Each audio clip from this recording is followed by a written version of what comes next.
It's time for my top 7s of 2017, and I'm going to start this time with my best live-action movies of 2017. I didn't watch a lot of live-action movies in 2017, but the ones that I did watch were pretty good. I didn't go out of my way to watch a lot of horrible live-action movies for whatever reason in 2017, so my worst list is going to be very different once you see that. But this is about the best movies of 2017, and I'll start with number 7 being It. I was very surprised with this movie because when I saw the trailer originally, I thought it was going to be dumb. But to my surprise, it was actually one of the most fun theater experiences I've ever had in a long time. Seeing it with an audience felt like I was on a roller coaster with them. It has some very fun scares, and it's ideal to watch with a group. I can see a lot of people watching this next Halloween at parties just having fun with it. At number 6, I have Spider-Man Homecoming. I think a lot of us knew once Spider-Man entered the Marvel Universe that Marvel Studios was going to take really good care of him.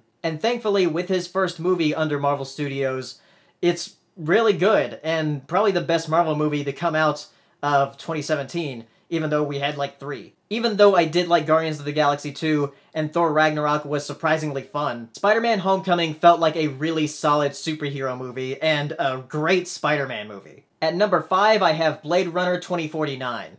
Now, I know a lot of people don't really care for this one that much, but for me, who does like the original Blade Runner, though not quite as much as other people, I actually did really like this. Just the set design and the atmosphere of it is just enough for me, really. But they throw in a pretty interesting story about AI and the replicants, and I was really intrigued. It's definitely not a movie for everybody, and it's a bit on the long side, but I enjoyed it. Now, number 4 is a movie that I actually watched very recently, because I've been catching up on a few movies this month, and that movie is The Disaster Artist. If you're familiar with the infamous movie The Room, well, that's what this movie is about. It's basically a retelling of how The Room was made, and it's really fantastic. It's not the funniest movie to come out last year, but it has a very nice, heartwarming story to it, about someone who just doesn't give up on his dreams and actually tries to make it come true, no matter how terrible the outcome was. Now, number 3 is another movie that I didn't see until quite a bit after it came out, and that is Get Out. It's a horror movie directed by somebody who was known for comedy, Jordan Peele.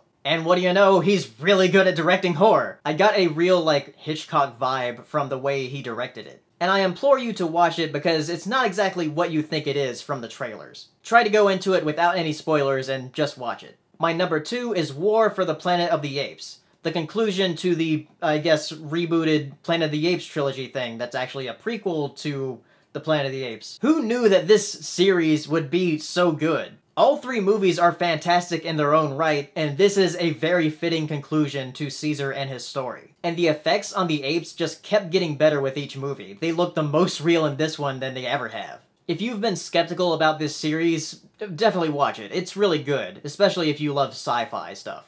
And if you're a fan of Planet of the Apes originally, then yeah, watch it. Now, my number 1 live-action movie of 2017 is Baby Driver. This was Edgar Wright's new movie, and it was a fantastic, fun ride. It did a lot of really fun things with sound design, and just excellent car chases and just action scenes. It was a really great experience. I see a lot of people say that it falls apart a bit at the 3rd act, but I think it does well enough. And yes, I know Kevin Spacey is in this movie, but as I said in a video I did last month, I know it's important to separate the art from the artist, but now, after the Kevin Spacey stuff happened, what I thought of the movie afterwards, Kevin Spacey's role in this movie has a completely different meaning. I mean, there's this teenager who is trapped in doing something he doesn't want to do, and Kevin Spacey is the one making him do it.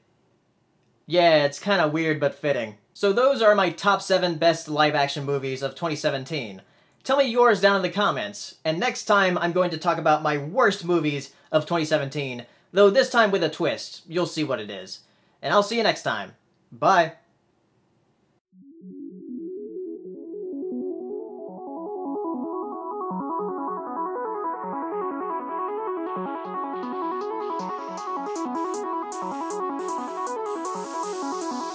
Good evening, ladies and gentlemen. Well, by now we're getting a bit used to winter. We're like soldiers in the middle of a campaign, growing hardened to discomfort and better